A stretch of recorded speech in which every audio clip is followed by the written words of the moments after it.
नमस्कार मित्रों, सभी को राधे राधे। सभी का साइंस टुडे क्लासेस में हार्दिक स्वागत, हार्दिक अभिनंदन।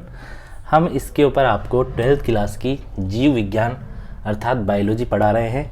16वां चैप्टर 16वां अध्याय हमने स्टार्ट कर दिया है इसके ऊपर, पादप उत्तक संवर्धन, प्लांट टिश्यू कल्चर। ठीक है, मैंने इसमें आपको अब तक क्या क्या बता दिया। इसमें मैंने आपको बताया है कि पादप कोशिका की खोज 1665 में हुई थी। ठीक है, और उसके बाद में स्लाइडेन और स्वान ने कोशिका सिद्धांत दिया। ठीक है, फिर उसके बाद में रुडोल्फ विर्चो ने आधुनिक कोशिका सिद्धांत दिया। 1909 में मॉर्गन ने टोटिपोटेंसी शब्द दिया। ठीक है, कि कुछ कोशिकाओं में ऐसी क्षमता पाई जाती है कि वो संपूर्ण पादप का ही निर्माण कर सकती है। ठीक है, उसके बाद में सर्वप्रथम गोटलिब हेबरलैंड ने बताया कि पादप कोशिकाओं के इस गुण का उपयोग करते हुए, इस टोटिपोटेंसी या पूर्ण शक्तता वाले गुणधर्म का उपयोग करते हुए संपूर्ण पादप ही विकसित किया जा सकता है। संपूर्ण क्या विकसित किया जा सकता है? पादप ही विकसित किया जा सकता है। ठीक है, तो यहाँ तक तो आपको आई होप समझ में आ गई थी बात। ठीक है, उसके बाद में क्या हुआ? सर्वप्रथम हम ये कह सकते हैं कि सर्वप्रथम पादप उत्तक संवर्धन का जो प्रयास है, सर्वप्रथम पादप उत्तक संवर्धन का जो प्रयास है वो किसके द्वारा किया गया? सर्वप्रथम पादप उत्तक संवर्धन का जो प्रयास है वो गोटलिब हेबरलैंड द्वारा 1902 में किया गया। कब किया गया? 1902 में किया गया। ठीक है, देखिए बच्चों, जो पढ़ने वाला जो विद्यार्थी है, जो अच्छी परसेंटेज बनाना चाहता है 12th बोर्ड में, वो तो सारी की सारी बुक ही इंपॉर्टेंट मानेगा। ठीक है, लेकिन मेरा फर्ज क्या है, मैं देखिए इसमें बहुत सारी कुछ चीज़ें व्यर्थ की भी दे रखी है। ठीक है, वैसे तो पढ़ाई कुछ व्यर्थ नहीं होती, सब कुछ ही काम का होता है, लेकिन अगर हम देखें, अगर हम मेन चीज़ों को ध्यानपूर्वक पढ़ें तो हमारे बहुत अच्छे नंबर आ सकते हैं। ठीक है, ना कि हम ऐसी चीज़ें पढ़ने में हमारा समय व्यर्थ करें जो काम की नहीं है। ठीक है, जैसे यहाँ पर बहुत सारी देखो बातें लिखी हुई है, निर्जर्मीकृत, नियंत्रित, जाने क्या क्या लिखा हुआ है। ठीक है, तो ये चीज़ें तो आगे भी आ जाएगी, ये चीज़ें तो क्या आ जाएगी, चैप्टर में आगे भी आ जाएगी। तो आप समझिए 1665 में पादप कोशिका की खोज। ठीक है, स्लाइडेन स्वान द्वारा कोशिका सिद्धांत दिया जाना, रुडोल्फ विर्चो द्वारा आधुनिक कोशिका सिद्धांत दिया जाना। ठीक है, उसके पश्चात मॉर्गन द्वारा 1909 के अंदर टोटिपोटेंसी गुणधर्म के बारे में बताना कि पादप कोशिका में टोटिपोटेंसी या पूर्ण शक्तता गुणधर्म पाया जाता है। ठीक है, उसके बाद में उत्तक संवर्धन का जो सर्वप्रथम प्रयास है वो किसके द्वारा किया गया? गोटलिब हेबरलैंड द्वारा 1902 में किया गया। ये उत्तक संवर्धन क्या होता है? उत्तक संवर्धन का मतलब ये है कि किसी पादप की कोशिका द्वारा या पादप का कोई जीव द्रव्यक ले लिया या उसका कोई उत्तक ले लिया, कोई अंग ले लिया, ठीक है, या कोई पुष्प वगैरह ले लिया। ठीक है, उसको निर्जर्मीकृत और नियंत्रित परिस्थितियों में उसको निर्जर्मीकृत अर्थात जीवाणु रहित, है ना, निर्जर्मीकृत मतलब जीवाणु रहित और नियंत्रित अवस्थाओं में संवर्धन करवाकर, पोषक माध्यम पर क्या करवाकर?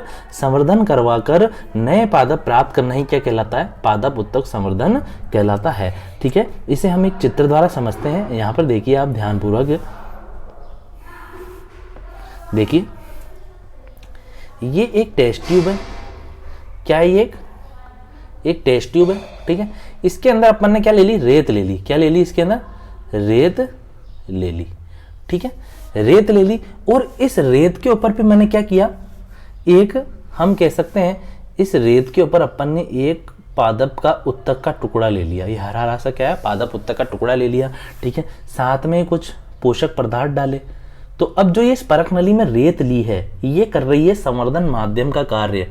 ठीक है, जिस पर कर्तनतक लिया जाता है, ये कर्तोतक कहलाता है। पादप के जिस भाग का संवर्धन करवाया जाता है उसे कर्तोतक कहते हैं। ये लिखा हुआ देखिए, कर्तोतक कहते हैं। क्या कहते हैं उसे? कर्तोतक या एक्सप्लांट कहते हैं। तो टेस्ट ट्यूब के अंदर रेत ले ली थोड़ी सी, ठीक है, जो संवर्धन माध्यम का कार्य करेगी। किसका कार्य करेगी? संवर्धन माध्यम का कार्य करेगी। इस संवर्धन माध्यम के ऊपर पादप का कोई टुकड़ा ले लिया। ठीक है, कोई जड़, तना, पत्ती का टुकड़ा, उत्तक, कोशिका, जीव द्रव्य कुछ भी ले लिया पादप में से, और ये जो भाग लिया ये क्या कहलाएगा? कर्तोतक कहलाएगा। उसके बाद में क्या डाल रहे हैं? कुछ पोषक पदार्थ डाल रहे हैं, जैसे नारियल पानी डाल दिया या कुछ और भी पोषक पदार्थ डाल दिए। ठीक है, कुछ ऐसे रसायन डाल रहे हैं जो जीवाणुओं को मार देंगे। क्या मार देंगे? यहाँ पर कर्तोतक पे से, और इस जो ये माध्यम है, नीचे जो ये मीडियम है, इसमें पाए जाने वाले सूक्ष्म जीवाणुओं को क्या कर देंगे? नष्ट कर देंगे। ठीक है, तो ये हो गया संवर्धन माध्यम नीचे वाला, ये हो गया कर्तोतक। ये वाला क्या हो गया? ये वाला है संवर्धन माध्यम, ये क्या है, कर्तोतक है, और ये ऊपर से हम क्या डाल रहे हैं, निर्जर्मीकृत रसायन और निर्जर्मीकरण करने वाले रसायन और पोषक पदार्थ हम इसके ऊपर डाल रहे हैं।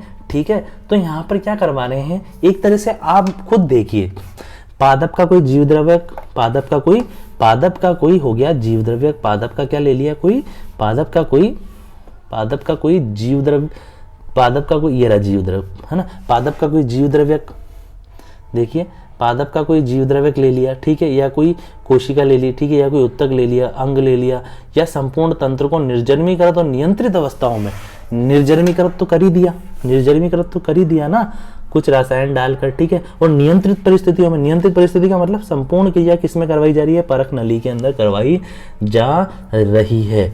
ठीक है, तो पादप का जीव द्रव्य, कोशिका, उत्तक, अंग तथा संपूर्ण तंत्र को पादप का जीव द्रव्य, कोशिका, उत्तक, अंग अथवा संपूर्ण तंत्र को निर्जमीकृत एवं नियंत्रित अवस्था में रासायनिक रूप से गैस संवर्धन माध्यम पर संवर्धित करने की प्रक्रिया उत्तक संवर्धन कहलाती है। या अभी भी अगर आपको समझ में नहीं आई हो तो हम देखेंगे कि इसे हम कैसे याद कर सकते हैं। इसे हम ऐसे याद कर सकते हैं कि पादप का कोई जीव द्रव्यक ले लिया, पादप का कोई जीव द्रव्यक, पादप की कोई कोशिका, उत्तक, अंग अथवा संपूर्ण तंत्र को निर्जन्मीकृत एवं नियंत्रित परिस्थितियों में संवर्धन माध्यम पर संवर्धित करके नए पादप प्राप्त करना ही क्या कहलाता है, उत्तक संवर्धन कहलाता है। पादप उत्तक संवर्धन का जो सर्वप्रथम प्रयास है वो गोटलिब हेबरलैंड द्वारा 1902 में किया गया। कब किया गया? 1902 के अंदर किया गया। ठीक है, आई होप यहाँ तक आपको समझ में आया होगा। ठीक है, फिर उसके बाद में मैंने आपको बताया था कि उत्तक संवर्धन में प्रयुक्त होने वाली महत्वपूर्ण पारिभाषिक शब्दावली, ठीक है, कि मतलब उत्तक संवर्धन के दौरान कौन कौन से शब्द काम में आते हैं। जैसे हम बोले कि हलवाई की शब्दावली क्या होगी, हलवाई की शब्दावली क्या होगी, हलवाई का काम करने के दौरान कौन कौन से सामान काम में आते हैं, कढ़ाई, ठीक है, झर, कचौरी समोसे तलने की क्या होगी, झर, तो ये उसकी शब्दावली हो गई ना। आ रही है बात आपको? तो हर अपन कह सकते हैं कि हर जो भी कुछ कार्य होता है उसकी एक शब्दावली होती है। जैसे पंडित होते हैं, पूजा पाठ कराते हैं, तो उनकी अलग शब्दावली होगी कि ठीक है ना, कि घी को घृत बोलेंगे, ठीक है, हवन में जो लकड़ी जलाते हैं उसको हवन समीधा बोलेंगे, ठीक है, तो सबकी शब्दावली क्या होगी यहाँ पर अलग अलग होगी। ठीक है, तो आप देखिए, अपन अब ध्यानपूर्वक देखते हैं। सबसे पहले संवर्धन माध्यम क्या है, ठीक है, संवर्धन माध्यम क्या होता है, कल्चर मीडियम, ठीक है, वह यह पोषक माध्यम होता है जिसका क्या किया जाता है, संवर्धन हेतु उपयोग किया जाता है। संवर्धन में काम में लिए जाने वाले, उत्तकों के संवर्धन के लिए काम में लिए जाने वाले पोषक माध्यम को ही क्या कहते हैं। देखिए, मैं बिल्कुल ध्यानपूर्वक धीरे धीरे बोल रहा हूँ, आप चाहें तो लिख भी सकते हैं कि संवर्धन माध्यम क्या है। ठीक है, संवर्धन माध्यम वह पोषक, देखिए ये वह पोषक माध्यम होता है जिसको संवर्धन के लिए काम में लिया जाता है।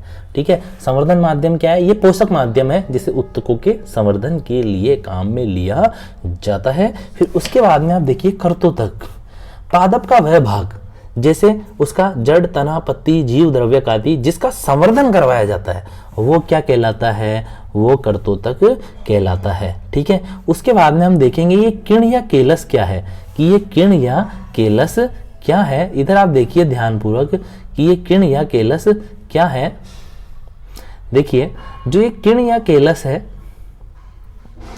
ये जो किण या केलस है, ये क्या होता है, ये नवसंवर्धित विभजोत्तकी कोशिकाओं का असंगठित समूह होता है। किण या केलस क्या है, नवसंवर्धित विभजोत्तकी कोशिकाओं का असंगठित समूह होता है। इधर आप देखिए ध्यानपूर्वक, ये हमने एक टेस्ट ट्यूब ली, ठीक है, और इस टेस्ट ट्यूब के अंदर ये ले लिया संवर्धन माध्यम। ठीक है, संवर्धन माध्यम के ऊपर क्या किया हमने, एक कर्तोतक ले लिया, ये हमने कर्तोतक ले लिया। ठीक है, और उसके बाद में क्या डाल रहे हैं, ऊपर से पोषक पदार्थ डाल रहे हैं, कुछ रासायनिक पदार्थ डाल रहे हैं। तो क्या होगा, हम देखेंगे इसके अंदर कोशिका विभाजन होने लग जाएगा। एकदम से क्या होने लग जाएगा, इसके अंदर कोशिका विभाजन होने लग जाएगा और ये कर्तोतक के कोशिकाओं का गुच्छा बन जाएगा, जिसे ही क्या बोलेंगे, इस कोशिकाओं के गुच्छे को ही क्या बोलेंगे, किर्ण या केलस कहेंगे, किर्ण या केलस कहेंगे। अर्थात नवसंवर्धित विभज्योतकी कोशिकाओं का असंगठित समूह। देखो ये सभी की सभी जो कोशिकाएं बनी है ये गुच्छे में, ये नई कोशिकाएं है ना, ठीक है, तो ये नवसंवर्धित हो गई, क्या हो गई, नवसंवर्धित हो गई। और ये कोशिकाएं लगातार क्या होती जा रही है, विभाजित होती जा रही है, लगातार क्या होती जा रही है, विभाजित होती जा रही है, तो विभज्योतकी है, ठीक है। और ये कोशिकाएं क्या है, असंगठित रूप से जुड़ी हुई रहती है, ठीक है। तो किर्ण या केलस क्या है, किर्ण या केलस क्या है, नवसंवर्धित विभज्योतकी कोशिकाओं का, नवसंवर्धित विभज्योतकी कोशिकाओं का असंगठित समूह क्या कहलाता है, नवसंवर्धित विभज्योतकी कोशिकाओं का असंगठित समूह क्या कहलाता है, किर्ण या केलस कहलाता है, ठीक है। यहां तक आपको बात समझ में आ गई। अब अपन आगे देखते हैं। देखिए यहां पर एक सारणी दी हुई है, यहां पर एक सारणी दी हुई है अपन को कि पादप उत्तक संवर्धन के क्षेत्र में विभिन्न वैज्ञानिकों का योगदान, ठीक है।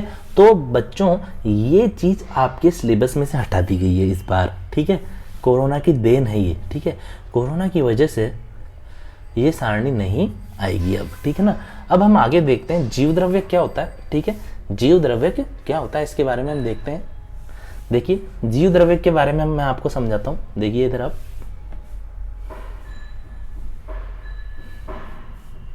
देखिए, इधर आप देखिए, ये देखिए ये एक पादप कोशिका है, ठीक है, ये इसका केंद्रक है, ये इसका क्या है बीच वाला, ये इसका केंद्रक है, ठीक है।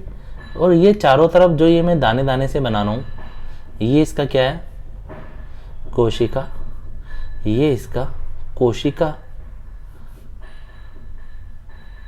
द्रव्य है, ये इसका क्या है, कोशिका द्रव्य है, ठीक है।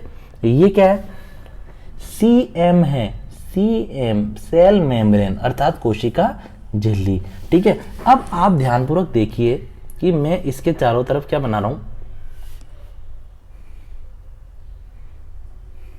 ये मैंने इसके चारों तरफ एक ये ऐसी मोटी सी भित्ति बना दी, और ये मोटी सी भित्ति क्या है, CW है, क्लास वर्क नहीं, सेल वॉल, ठीक है।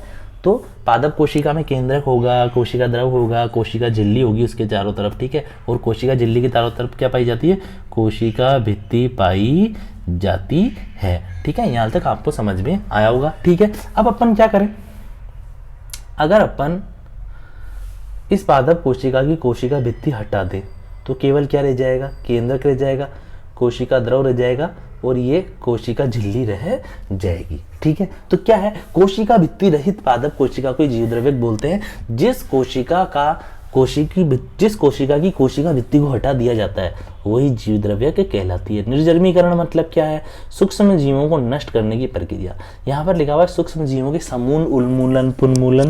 अगर ये आपको उन्मूलन, मुन्मूलन ये शब्द समझ में ना आए तो आप डायरेक्ट याद कर लो। देखो याद करने का एक तरीका होता है, मैं सारे इसमें निशान लगाकर आपको बता रहा हूँ, आप अपनी बुक में भी इसी प्रकार से निशान लगाकर आप पढ़ सकते हैं, ठीक है। बाकी आपकी मर्जी है, आप चाहें तो पूरा भी देख सकते हैं, ठीक है। देखिए निर्जर्मीकरण का मतलब क्या है कि सूक्ष्म जीवों को नष्ट करने की प्रक्रिया, सूक्ष्म जीवों को क्या नष्ट करने की प्रक्रिया अपन बोल सकते हैं कि क्या है ये। देखिए निर्जर्मीकरण या स्टेरिलाइजेशन मतलब क्या है, सूक्ष्म जीवों को ये तो हटा दो, सूक्ष्म जीवों को नष्ट करने की प्रक्रिया, सूक्ष्म जीवों को नष्ट करने की प्रक्रिया, सूक्ष्म जीवों को नष्ट करने की प्रक्रिया क्या कहलाती है, निर्जर्मीकरण कहलाती है, ठीक है। सतही निर्जर्मीकरण का मतलब क्या है, सतही निर्जर्मीकरण का मतलब क्या है, देखिए इसे हम अपनी भाषा में भी लिख सकते हैं कि उत्तकों की सतहों पर से सूक्ष्म जीवों को नष्ट करना। उत्तकों की सतहों पर से, उत्तकों की, जैसे ये कोई उत्तक है, ये कोई उत्तक है, ठीक है, उत्तक है, ठीक है। अब इसकी सतह पर से, इसकी जो सतह है चारों तरफ की, इस सतह पे से, जैसे उत्तक की चारों तरफ की सतह पे से सूक्ष्म जीवों को नष्ट करने क्या कहलाता है, सतही निर्जर्मीकरण कहलाता है। संरोपण या निवेशन क्या कहलाता है, संरोपण या निवेशन क्या कहलाता है, एक टेस्ट ट्यूब ली, इस टेस्ट ट्यूब के अंदर वही संवर्धन माध्यम ले लिया और अब इस निर्जर्मीकृत उत्तक को किस पर स्थानांतरित कर दिया, पोषक माध्यम पर स्थानांतरित कर दिया, ठीक है। यहाँ पर ये इसको स्थानांतरित कर दिया, ठीक है, पोषक माध्यम पे स्थानांतरित कर दिया, ठीक है। तो यहाँ पर क्या बोल सकते हैं अपन, निर्जलीकरण कर्तोतकों को संवर्धन माध्यम पर या पोषक माध्यम पर स्थानांतरित करना। पात्र क्या होता है, ठीक है, संवर्धन के लिए काम में लिए जाने वाला पात्र ही क्या कहलाता है, पात्र कहलाता है। जैसे कोई परख नली हो सकती है, फ्लास्क हो सकती है, बोतल हो सकता है, कांच, प्लास्टिक आदि के पात्र हो सकते हैं। क्लोन किसे कहते हैं भैया, पावर। आपने शक्तिमान के बारे में तो सुना ही होगा, उसमें द ग्रेट डॉक्टर साइंटिस्ट जयकाल होता है, पावर करता रहता है। वो क्या करता है, जो ये शक्तिमान है, हमारे जो ये शक्तिमान भैया जी हैं, ठीक है, ये हमारे शक्तिमान है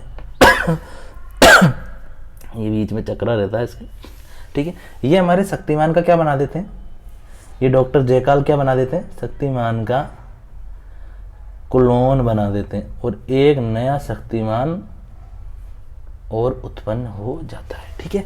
ये जो सेकंड नंबर का शक्तिमान बना है, ये फर्स्ट नंबर के शक्तिमान के क्या होगा, बिल्कुल समान होगा, दिखने में भी समान होगा, आकृति में भी समान होगा, यहाँ तक कि इसका डीएनए और इसका डीएनए भी बिल्कुल समान होगा। डीएनए में किसी प्रकार का कोई भी अंतर नहीं होगा, ठीक है। और भैया क्या ये शक्तिमान से क्या लैंगिक जनन से उत्पन्न हुआ है क्या, है ये क्या लैंगिक जनन से उत्पन्न हुआ है क्या, नहीं, ये लैंगिक जनन से उत्पन्न नहीं हुआ है, बल्कि ये वाला जो है, ये वाला जो नया शक्तिमान है, मतलब क्या लैंगिक जनन से उत्पन्न होकर किससे उत्पन्न हुआ है, अलैंगिक जनन से उत्पन्न हुआ है। तो ये तो थी एक एग्जाम्पल। क्लोन द्वारा क्या, क्लोन का मतलब क्या, एक एग्जाम्पल और समझते हैं। आप अपने किसी दोस्त के घर पर गए, ठीक है, आप अपने किसी दोस्त के घर पर गए और दोस्त के घर पर आपने देखा कि एक मस्त गुलाब के फूल लगा हुआ एक पेड़ लग रहा है, क्या लग रहा है, जिस पे मस्त गुलाब के क्या लग रहे हैं, पेड़, मतलब एक पौधा देखा आपने जिस पे बहुत अच्छे गुलाब के फूल लग रहे हैं, ठीक है, ठीक है। फिर आपका क्या हुआ, जी ललचाया, आपने क्या किया, उस गुलाब की जो एक टहनी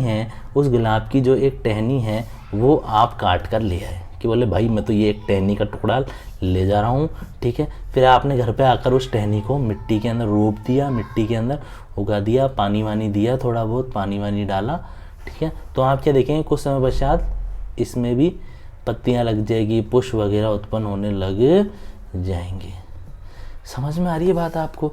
तो यहाँ पर क्या कोई युग्मक बने क्या, ठीक है, यहाँ पर कोई युग्मक बने क्या, युग्मक बने क्या, नहीं बने, ठीक है। क्या यहाँ पर युग्मकों का संलयन हुआ क्या, नहीं।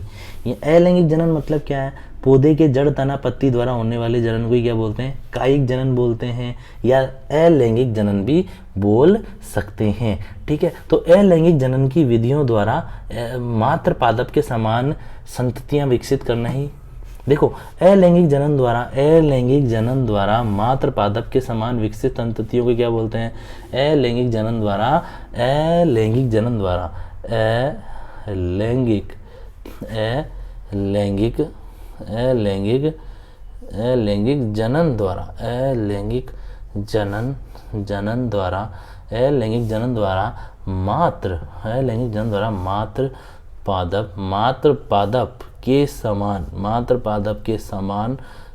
संततियां उत्पन्न, मात्र पादप के समान संतति उत्पन्न करना।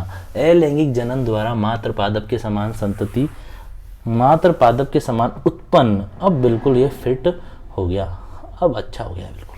तो अलैंगिक जनन द्वारा मात्र पादप के समान उत्पन्न संतति को ही क्या बोलते हैं, उस मात्र पादप का क्लोन कहते हैं। जैसे अगर मैं अपनी उंगली काट लूं, ठीक है, और उंगली नीचे गिरी और उंगली से एक नया टीचर उत्पन्न हो गया, तो अपन कह सकते हैं कि अलैंगिक जनन द्वारा एक नया टीचर उत्पन्न हो गया, ठीक है।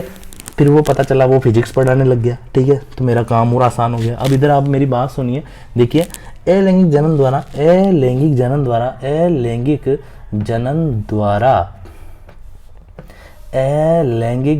द्वारा मात्र पादप के समान उत्पन्न संतति को ही क्लोन कहते हैं, ठीक है। फिर ये कायिक भ्रूण वाला अगली बात कि कायिक भ्रूण क्या है, कायिक कोशिकाओं द्वारा विकसित, कायिक कोशिकाओं द्वारा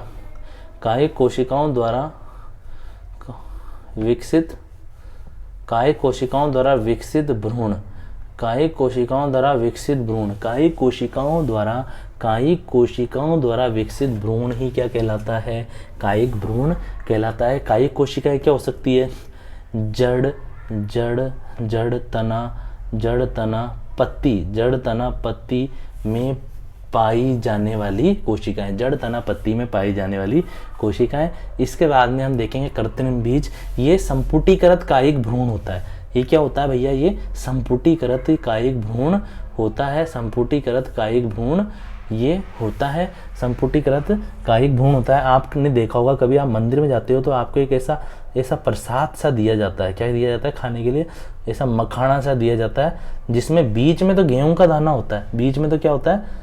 गेहूं का दाना होता है और चारों तरफ शक्कर लगी रहती है। क्या लगी रहती है?